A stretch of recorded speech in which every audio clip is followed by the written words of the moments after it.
Yes, the wait is over. 1 down and 9 still to come on this bumper opening Premier League weekend. Before we discuss Arsenal, they began, of course, their campaign tomorrow, hoping to go one better than last season.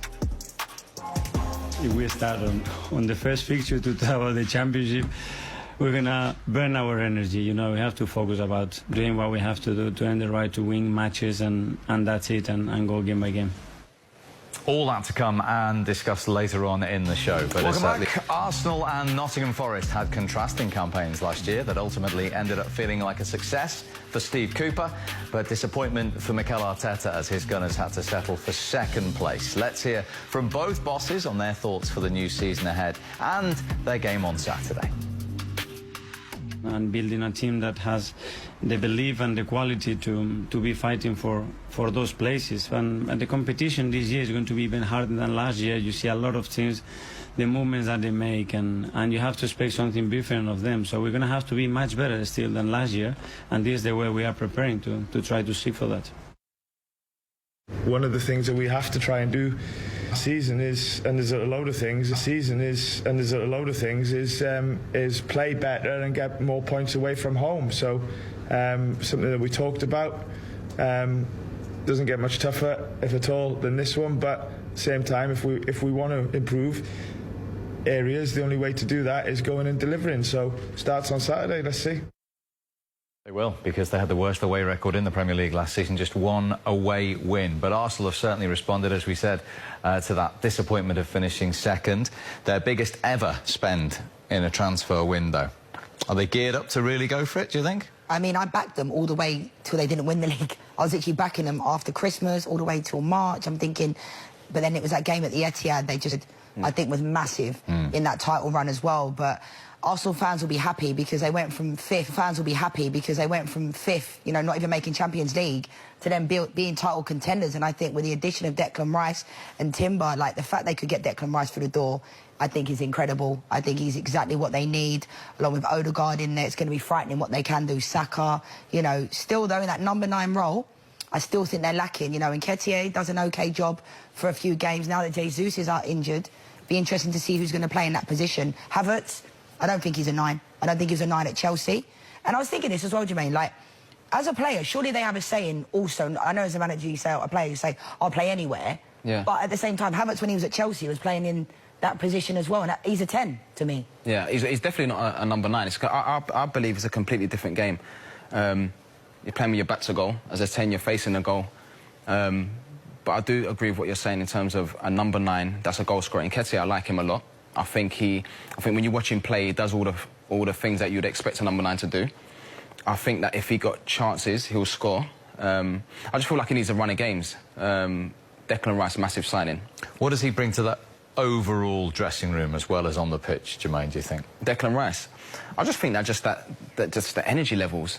You know, breaking up play. I think if you look at all the numbers last season, he's 24 years old. A lot of legs.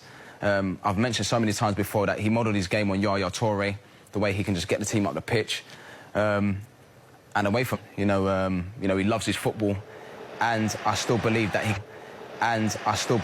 can still go to another level. I think he can score more goals.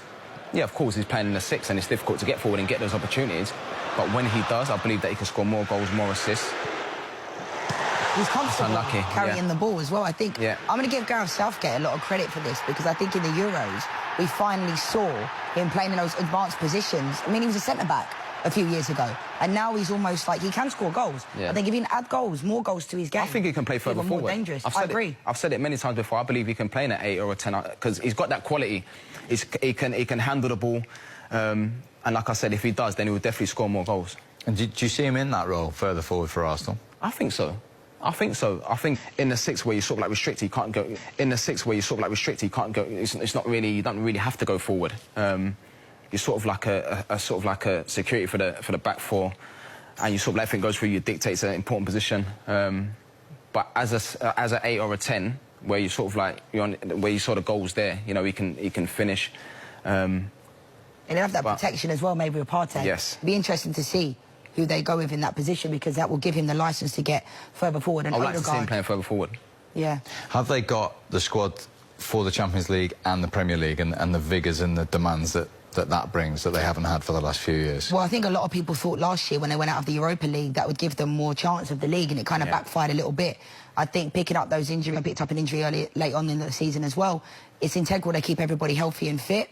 I think when you look at their strength in depth, you know, Kieran Tierney didn't really get a run of in depth. You know, Kieran Tierney didn't really get a run of games last year. He was a player, Tomiyasu, also, you know, gets injured quite a lot. So those players are good players to be able to bring into the team, but they have to, you know, they've learned a lot from last season, I think. And I think Mikel Arteta, again, has to have a lot of credit, because people like myself and other people were questioning him when he first got the job. You know, it was like, what are they doing? Where is this clear plan? I think last year we finally saw it coming to fruition, and it was quite amazing to see, almost like the Arsenal of old. The Emirates is rocking.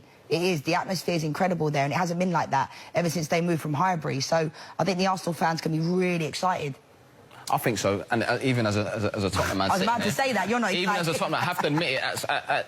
You know, I was saying Arsenal, you know, just the performances is just, you know, just the performances is just, you know, how you mentioned about the stadium rocking. You know, Arsenal of old. You know, those difficult days when I used to go there as a player, and at Highbury. So I believe this season they'll kick on again. You know, because he's a fantastic young coach.